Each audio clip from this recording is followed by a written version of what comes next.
শিৱসাগৰত নিশা ভয়াৱহ পথ দুৰ্ঘটনা। প্ৰচণ্ড গতিত আহি চাৰিচকীয়া বাহনে গেটত খুন্দা মাৰি ছিটিকি পৰে বহু দূৰত। শিৱসাগৰত বৃহস্পতিবাৰে নিশা সংঘটিত হয় এক ভয়ংকৰ পথ দুৰ্ঘটনা। তীব্ৰবেগী এখন চাৰিচকীয়া বাহনৰ মন্দিৰৰ গেটত প্ৰচণ্ড খুন্দা। দুৰ্ঘটনা সংঘটিত কৰা বাহনখনৰ নম্বৰ হৈছে AS04AD 2236। জানিব পৰা অনুসৰি শিৱসাগৰৰ কালীবাৰীৰ কালী মন্দিৰৰ গেট ভাঙি বাহনখনে খুন্দা মাৰে মন্দিৰৰ ভিতৰত থকা এজোপা বৃহৎ গছত। প্ৰথমপি ৰক্ষা পৰে মন্দিৰটোৰ ক্ষয়ক্ষতিৰ পৰা। তীব্ৰবেগী বাহনখনৰ গতিবেগ ইমানেই তীব্ৰ আছিল যে বন্ধ হৈ থকা মন্দিৰৰ গেটত বাহনখনে খুন্দা মাৰি বহু দূৰত ছিটিকি পৰে। বাহনখনে মন্দিৰত দুৰ্ঘটনা কৰাৰ পূৰ্বে পথচাৰীকো খুন্দিয়াই আহিছিল বুলি জানিব পৰা গৈছে। বাহনখনত সুৰাৰ বটল উদ্ধাৰ হোৱাক লৈ যুৱকজনে মদ্যপান কৰাৰ সন্দেহ। দুৰ্ঘটনাগ্ৰস্ত বাহনখন চলাই অহা যুৱকজন গুৰুতৰভাৱে আঘাতপ্ৰাপ্ত হয়। সংকটজনক অৱস্থাত যুৱকজনক ততাতৈয়াকৈ শিৱসাগৰ অসামৰিক চিকিৎসালয়লৈ প্ৰেৰণ কৰা হয়। বৰ্তমানলৈকে যুৱকজনৰ পৰিচয় জানিব পৰা হোৱা নাই। শিৱসাগৰৰ ফুকন নগৰৰ কালীবাৰী পথত সংঘটিত হয় এই ভয়ংকৰ পথ দুৰ্ঘটনাটো।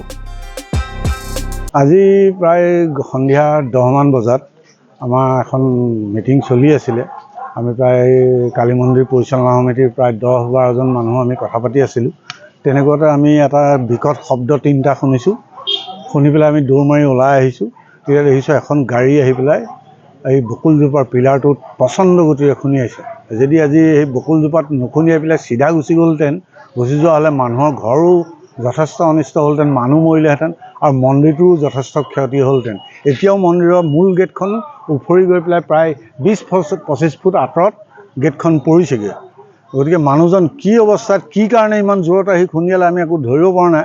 আৰু মানুহজন বাচিবনে নাই আমাৰ সেইটোও সন্দেহ আছে। গাড়ীৰ ভিতৰত আমি আঁতৰৰ পৰা মোবাইলৰ পোহৰত দেখিছোঁ যে মদৰ বটল এটা দেখিছোঁ সৰু চাই। গতিকে আমি আন্দাজ কৰিছোঁ যে মদ খাই আহি পেলাই আচলতে তীব্ৰ গতিত চলাইছে। তীব্ৰ গতিত চলাই পেলাই আচলতে ইয়াত খুন্দা মাৰিলে। আমাৰ এতিয়া মন্দিৰৰ বকুলজোপাৰ পিলাৰটোৰ ক্ষতিসাধন হৈছে। আৰু যদি অকণমান আগলৈ গ'লহেঁতেন তেতিয়াহ'লে মন্দিৰটো ব্যাপক ক্ষতিসাধন হ'লহেঁতেন।